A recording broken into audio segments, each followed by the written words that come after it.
Assalamualaikum warahmatullahi wabarakatuh. Di sini saya akan membuat video pengganti ujian tengah semester dengan MK Sistem Komunikasi dengan judul Digital ke Digital dan Digital ke Analog. Saya sendiri dengan nama Mira Rizky dengan NIM F1E221051.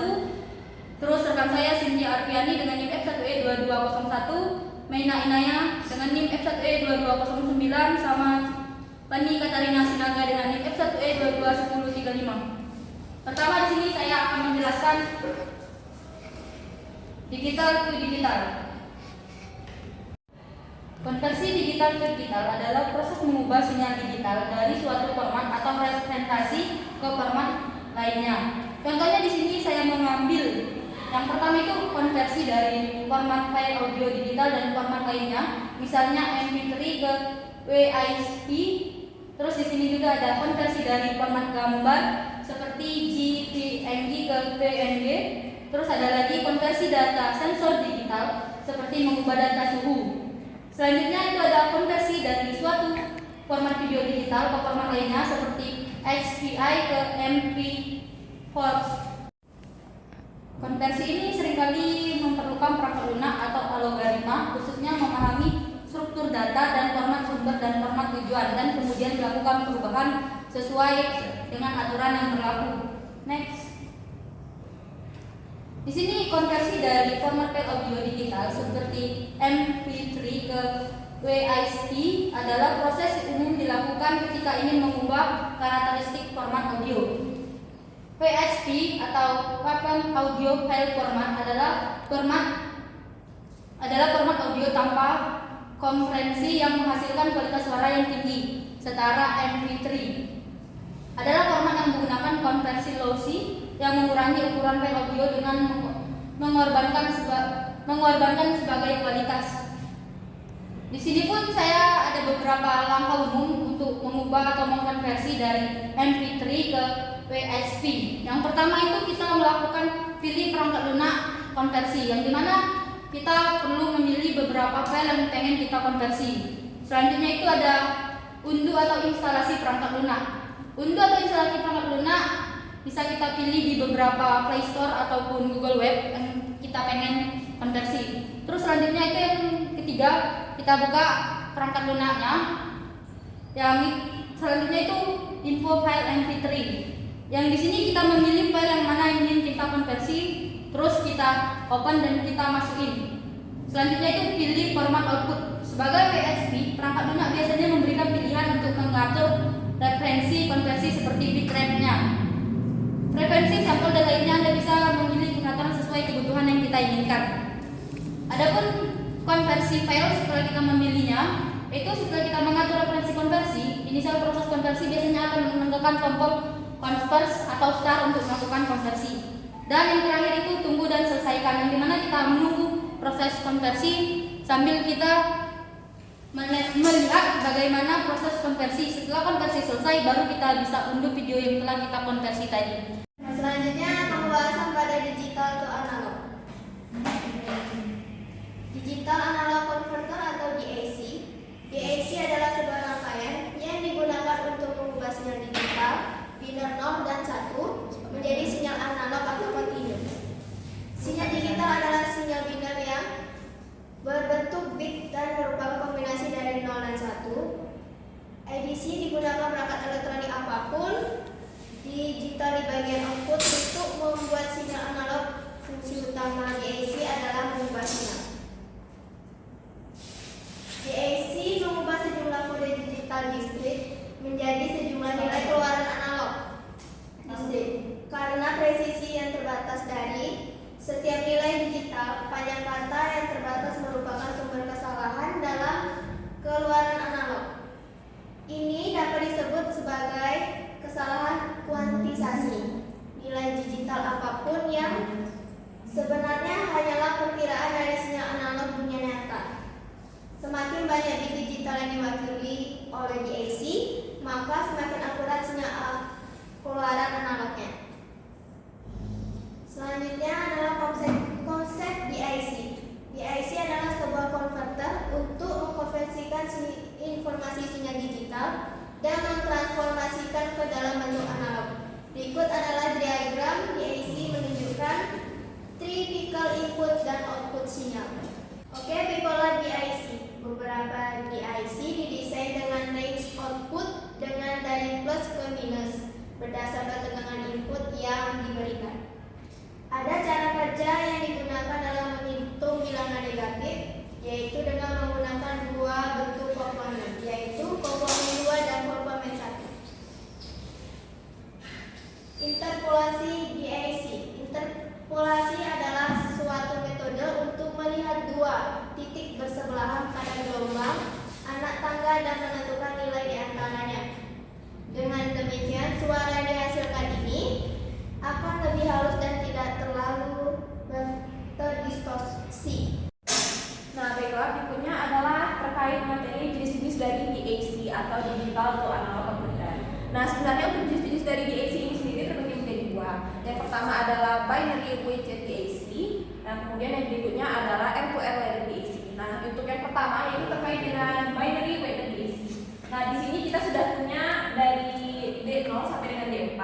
Di sini kita punya masing-masing nilai tahanan atau resistansi yang beraneka ragam tentunya. Yang pertama mulai dari 25 kilo ohm, kemudian 50 kilo ohm, 1 kilo ohm, dan yang terakhir untuk nilai ketiga itu setara dengan 125 kilo ohm. Nah, nantinya jumlah tahanan yang sudah ada di sini akan kita jumlahkan seiring dengan tertutupnya switch yang sudah berbentuk normally open ini. Nah, dengan tertutupnya switch ini maka kita dapat menjumlahkan nilai dari tahanan yang sudah kita dapatkan dengan tertutupnya gerbang ini, sehingga nanti pada bagian Vout kita akan menghasilkan nilai sekitar minus 1 volt pada tegangannya. Next. Berikutnya adalah terkait performa spesifikasi dari DAC atau digital to analog converter. Nah, yang pertama itu adalah resolusi. Nah, sebenarnya apa itu resolusi? Nah, resolusi ini adalah variasi jumlah pada tegangan output untuk setiap perubahan 1 bit pada input digital.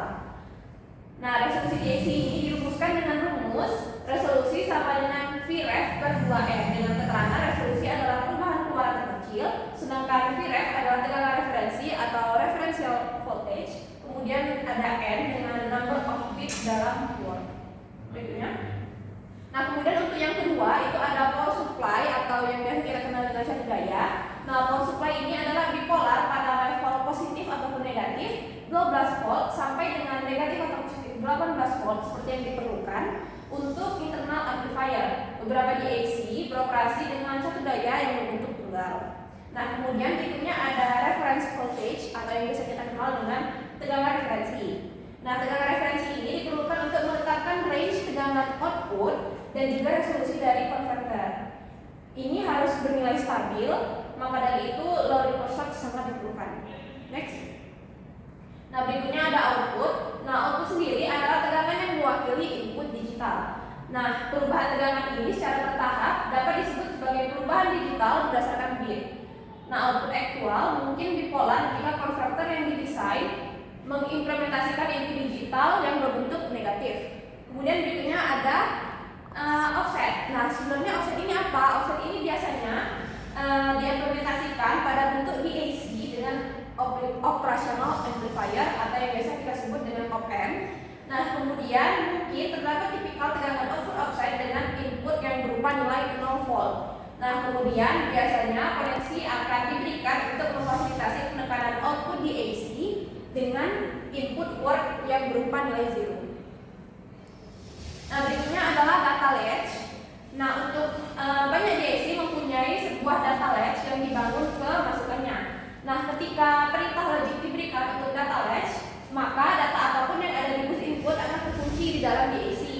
Nah, kemudian output analog akan diperbarui untuk data input itu. Nah, sedangkan output akan tetap pada nilai itu sampai data digital baru dikunci ke dalam input yang sudah kita sediakan. Nah, dengan demikian input DAC dapat dikoneksikan secara langsung ke dalam bus dalam bentuk komputer. Tetapi itu akan terbarui hanya ketika sebuah perintah pengunci diberikan perintah oleh komputer yang akan kita gunakan. Next. Baiklah, berikutnya adalah terkait conversion time. DAC melakukan konversi input digital ke output analog hampir seketika. Nah, dari saat bahwa sinyal digital ditempatkan pada input terhadap kehadiran tegangan output analog menyelah waktu proporsionasi sinyal melalui internet amplifier. Biasanya setting time internal amplifier akan terbagi menjadi beberapa milidetik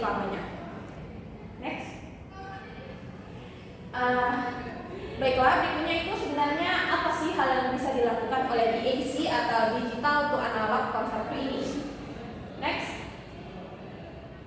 Nah, DAC memungkinkan audio untuk diubah menjadi format digital yang digunakan pada komputer atau alat elektronik yang sejenisnya ke format yang berbentuk analog seperti tegangan atau arus yang menggerakkan speaker tersebut. DAC mengambil bilangan biner dari bentuk digital audio dan mengubahnya menjadi tegangan atau arus analog yang jika digunakan untuk seluruhnya pada sebuah lagu dapat membentuk gelombang audio yang mewakili sinyal-sinyal digital. Nah, suara yang dihasilkan dari speaker ini merupakan bentuk analog dari sebuah input digital seperti yang sudah kita ketahui. Nah, sebelum membuat audio ini, DAC akan membuat gelombang yang berbentuk anak tangga. Nah, kemudian gelombang ini memiliki beberapa lompatan kecil di antara setiap pembacaan digital, sehingga kita biasa menyebutnya sebagai tegangan diskrit atau tegangan digital. Berbeda dengan analog yang bersifat kontinu dan tidak memiliki batasan seperti anak tangga yang hanya akan berbentuk gelombang sinus pada sebuah gelombang. Nah, untuk mengubah lompatan menjadi pembacaan analog yang mulus dan terus-menerus, DAC akan menggunakan interpolasi seperti yang sudah disebutkan oleh rekan-rekan saya sebelumnya. Oke, baiklah, saya akan melanjutkan materi tentang digital analog converter. Nah, tahukah kamu bahwa DAC mengeluarkan tegangan yang telah dihaluskan dan merubahnya ke dalam bentuk gelombang kontinu? Next. Untuk contoh penggunaan DAC dalam kehidupan sehari-hari yaitu penggunaan mikrofon. Adapun ilustrasinya sebagai berikut. Ketika kita menggunakan mikrofon, data suara yang dihasilkan oleh mikrofon itu adalah data analog yang akan diproses oleh ADC menjadi data digital yang bisa diterima oleh komputer.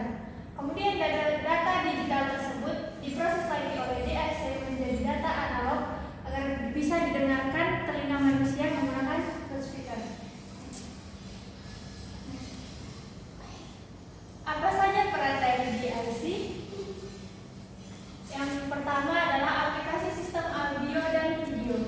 Pada sistem audio dan video, konverter digital ke analog digunakan untuk merubah sinyal digital dari media seperti CD maupun MP3 menjadi sinyal analog yang dapat diputar melalui speaker atau handphone.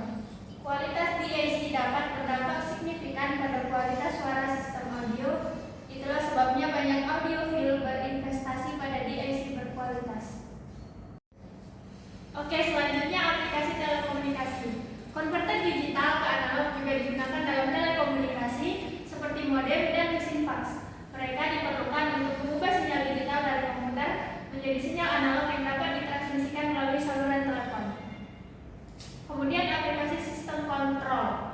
Konverter digital ke analog juga digunakan dalam berbagai sistem kontrol, termasuk otomasi industri dan robotika. Dalam sistem ini, DAC digunakan untuk mengubah sinyal digital dari microcontroller menjadi sinyal analog yang dapat digunakan untuk mengontrol motor dan mekanisme lainnya. Kemudian langkah-langkah umum dari DAC.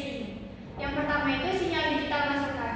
Sinyal digital yang akan dikonversi ke sinyal analog diterapkan sebagai input di DAC. Sinyal digital ini biasanya berupa bilangan biner atau kode gray. Kemudian konversi bit. Proses konversi dimulai dengan mengambil setiap bit dari input digital dan mengubahnya menjadi tegangan analog yang sesuai. Setiap bit mewakili tingkat tegangan tertentu. Kemudian referensi tegangan. DAC menggunakan tegangan referensi yang ditentukan untuk mengukur bit digital. Referensi ini menentukan batas maksimum dan minimum dari rentan tegangan yang dapat dihasilkan oleh DAC. Yang keempat, resolusi. Resolusi DAC mengacu pada jumlah bit dalam kata digital yang dapat diubah menjadi sinyal analog. Semakin tinggi resolusi, semakin halus kemampuan DAC dalam memproduksi tingkat tegangan yang berbeda. Kemudian output analog. Setelah semua bit digital telah dikonversi menjadi tegangan analog, tegangan-tegangan ini digabungkan untuk membentuk sinyal analog yang kontinu. Sinyal ini dapat mewakili suara, gambar, atau data lainnya tergantung pada aplikasi. Kemudian filtering. Kadang-kadang sinyal analog yang dihasilkan oleh DAC mungkin perlu difilter untuk menghilangkan komponen frekuensi tinggi yang tidak diinginkan atau gangguan lainnya. Ini dilakukan dengan menggunakan filter analog. Baiklah, itulah presentasi dari kelompok kami. Kami mohon maaf apabila ada kata atau penjelasan yang kurang bisa dipahami. Saya akhiri. Wassalamualaikum warahmatullahi wabarakatuh.